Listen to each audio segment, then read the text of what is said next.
The grocery store is right there, less than 100 feet from the front door, clearly visible through the trees. But you can't safely walk there. You cannot cross the ditch. To reach that counter, you have to get into a 2-ton steel vehicle, exit a winding maze of cul-de-sacs, pull onto a 6-lane commercial corridor, drive 2.5 miles around the perimeter, and park in a concrete lot 4 times the size of the building itself. Most Americans assume this landscape is the natural product of vast open space, consumer preference, or an undeniable love affair with the private automobile. But geography didn't build this gap. Market forces didn't design it. You are separated from that store by design and by law. Every inch of this layout, the width of the asphalt, the height of the fence, the distance between the front door and the store counter, was drawn into a set of standard administrative rules nearly a century ago. And to understand how daily life in America was pushed so far apart, you have to look at what American towns looked like before those rules existed. In the early decades of the 20th century, the physical structure of American life was defined by proximity. If you stepped out of a residential building in 1910, the fabric of the neighborhood was continuous. Stores sat directly on the sidewalk. Apartments sat above shops. Work, commerce, and housing were interwoven into a single walkable unit. Today, that pattern is practically extinct across vast stretches of the country. In its place sits a design pattern unique in its scale, the strict physical separation of every human activity. Homes are grouped exclusively with other homes. Retail is consolidated into commercial strip centers miles away. Primary offices are clustered in isolated corporate parks. Planners call the thoroughfare connecting these isolated zones a strode, a dangerous hybrid that attempts to function simultaneously as a high-speed arterial highway and a local street with commercial driveways. It is an environment optimized exclusively for moving automobiles, making non-motorized human travel hazardous by design. This modern landscape feels random, fragmented, and chaotic, but urban planning is never accidental. Every square mile of modern, suburban sprawl is the direct enforcement of municipal codes. The central mystery is not why people bought cars, but why local and federal authorities made it illegal to build walkable, mixed-use neighborhoods across most of the country. Before the 1920s, American communities were built around human-scale and streetcar routes. Because most people traveled on foot or by electric rail, land was valuable, space was tight, and buildings were constructed right up to the property line.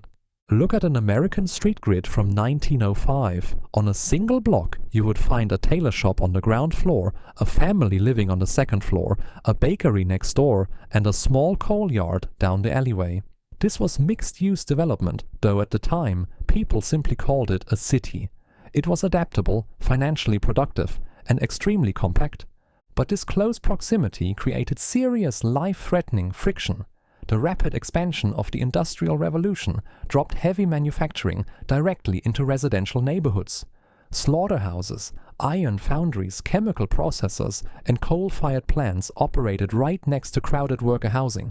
There were no buffers. Dark, airless tenement buildings housed families directly downwind from sulfur fumes and heavy machinery exhaust. Fires in industrial workshops regularly spread to adjacent wooden homes. Cities faced a genuine public health and safety emergency. At the same time, real estate developers and homeowners began demanding protection for their property investments, fearing that an unwanted commercial business or apartment building on their block would instantly drive down land values. Reformers and property owners agreed that cities needed a legal system to separate heavy industry and unwanted uses from living spaces. But when public officials stepped in to draft those legal tools, they didn't stop at separating smokestacks from homes. In 1921, the Secretary of Commerce was an ambitious former mining engineer named Herbert Hoover. Hoover believed that the key to national economic efficiency lay in standardization. Just as the government standardized the dimensions of brick sizes and lumber cuts, Hoover believed America needed a standardized template for its land. Hoover established the Advisory Committee on Zoning within the Department of Commerce. In 1922, his department released a model statute for local governments, the Standard State Zoning Enabling Act, widely known as the SZEA. The SZEA was a plug-and-play legal framework It gave state legislatures an off-the-shelf model bill that granted cities explicit power to divide their geographic area into distinct single-use zones. The Department of Commerce printed and distributed more than 55,000 copies of this model legislation to town halls, city councils, and real estate boards across the nation. Local officials didn't have to hire legal teams to invent new land use laws. They simply copied Hoover's text word for word into municipal law. The SZA went far beyond keeping toxic chemical factories away from elementary schools. It gave municipalities the legal mechanism to mandate complete separation between single-family homes, apartment buildings, commercial shops, and industrial workshops. Under this brand new administrative logic, a quiet corner grocery store was no longer a convenient neighborhood asset. It was a commercial intrusion into a residential zone, a legal violation that needed to be eradicated. While thousands of towns passed these new zoning laws, real estate developers fought back. In the quiet suburb of Euclid, Ohio, just east of Cleveland, a property owner named the Ambler Realty Company sued the municipality in 1922. Euclid had adopted a comprehensive zoning ordinance that divided Ambler Realty's 68 acres of vacant land into restricted single-use zones. The company argued that by banning industrial development and multifamily apartments on portions of their land, the village had stripped away its market value without compensation, violating the Constitution. Ambler Realty won in the lower federal court. The case went straight to the United States Supreme Court in 1926, Village of Euclid versus Ambler Realty Company. The future of American town planning hung on the ruling.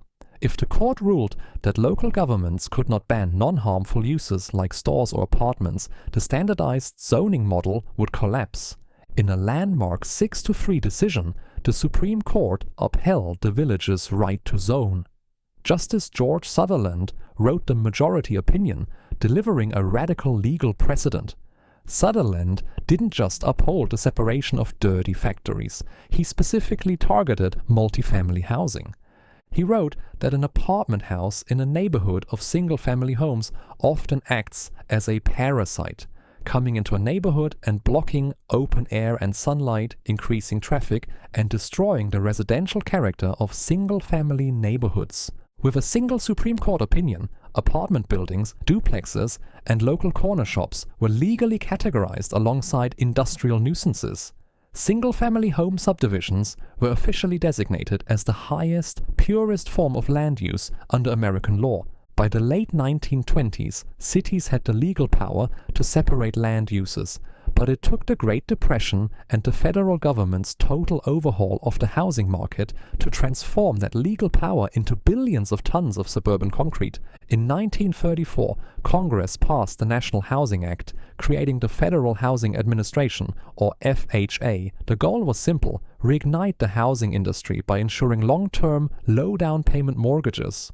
To decide which properties were worthy of federal financial backing, the FHA issued its landmark Underwriting Manual. This book served as the mandatory design guide for the entire American home building industry. If a developer wanted buyers to access federally backed, low-interest 30-year mortgages, the development had to follow strict federal land planning standards. The FHA manual strictly penalized mixed-use neighborhoods. It explicitly warned against insuring homes in areas that permitted commercial structures, apartments, or short, connected street grids.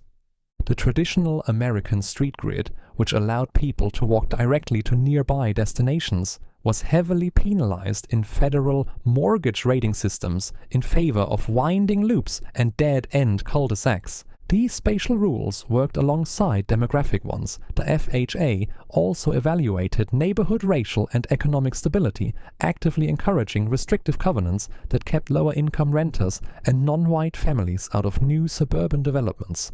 With federal mortgage guarantees tied to low-density designs, private developers rapidly shifted away from walkable grids to mass-produce automobile-dependent suburbs. By the late 1940s, millions of returned World War II veterans bought homes in these brand-new FHA-backed single-family subdivisions. As vehicle ownership surged, American downtowns faced a brand-new mechanical crisis, where to store millions of private cars, curbside parking spaces filled instantly. Traffic backed up for miles in downtown corridors as drivers circled blocks, searching for an open space. Cities looked at the gridlock and arrived at another regulatory fix. In 1947, the city of Los Angeles adopted comprehensive, mandatory off-street parking minimums. It was a policy model that spread rapidly across the country. Instead of allowing the real estate market or property owners to decide how much parking was needed, city codes began mandating precise,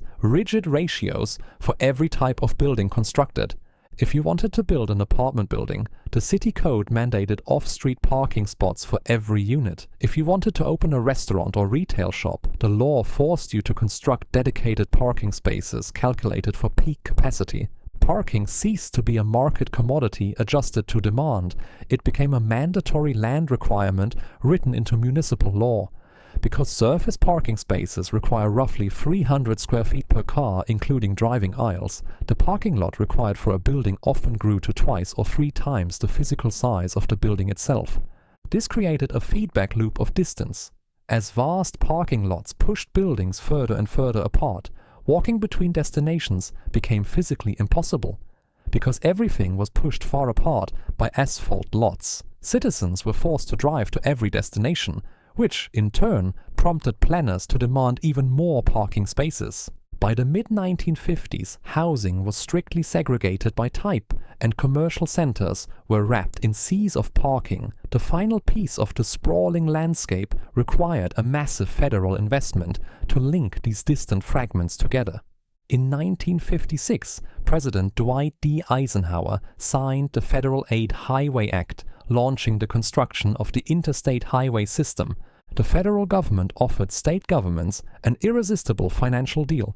Washington would cover 90% of the construction costs for interstate highways, while state governments paid just 10%. Crucially, interstate highway routes were not merely built between distant cities, they were routed directly through the hearts of major American urban centers. Engineers smashed multi-lane concrete freeways directly through dense, historic urban neighborhoods. They severed streetcar lines, tore down mixed-use blocks, and demolished thousands of residential homes and local businesses. The interstates functioned as high-speed funnels.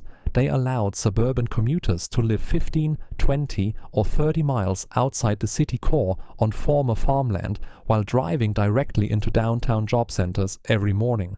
The federal highway program subsidized low-density sprawl on an unprecedented scale. State and federal tax dollars built the massive concrete corridors that made vast physical separation functionally viable for suburban commuters, while starving public mass transit systems of funding. By the close of the 20th century, the spatial transformation of America was complete. What had begun in the early 20th century as a push to protect public health and property values by separating heavy industry from residential homes had evolved into a total legal prohibition on traditional, walkable human settlement. Today, in more than 75% of residential land in major American cities, local legal codes make it illegal to build anything other than a detached single-family house. Duplexes, triplexes, courtyard apartments, and ground-floor corner shops, the building blocks that made American towns walkable for generations, are banned by local ordinance. The financial and human trade-offs of this forced separation are now becoming visible. Local municipalities across the country are facing long-term fiscal crises because low-density sprawl generates far less property tax revenue per acre than compact, traditional downtowns, yet requires thousands of miles of public roads, water mains, sewer lines, and power grids to maintain. The human cost falls hardest on those who cannot drive. Teenagers, low-income residents, disabled Americans, and the elderly. In a land built around single-use separation and mandatory car ownership, independence requires a driver's license and a vehicle payment. Which brings us back to that drainage ditch in front of the grocery store. The winding cul-de-sacs, the missing sidewalk, the 6-lane road the multi-acre parking lot, and the legal prohibition on placing a neighborhood market near homes. None of this was an accident of geography. None of it was a free market outcome. It was an administrative blueprint engineered by federal bureaus in the 1920s, codified by the Supreme Court, enforced by federal mortgage underwriters, and locked in place by municipal parking laws. When you stand at the edge of a 6-lane road, looking across a ditch at a store you can't safely walk to, you aren't looking at an accident of history. You are standing inside a landscape built to a legal code written a century ago, working exactly as designed.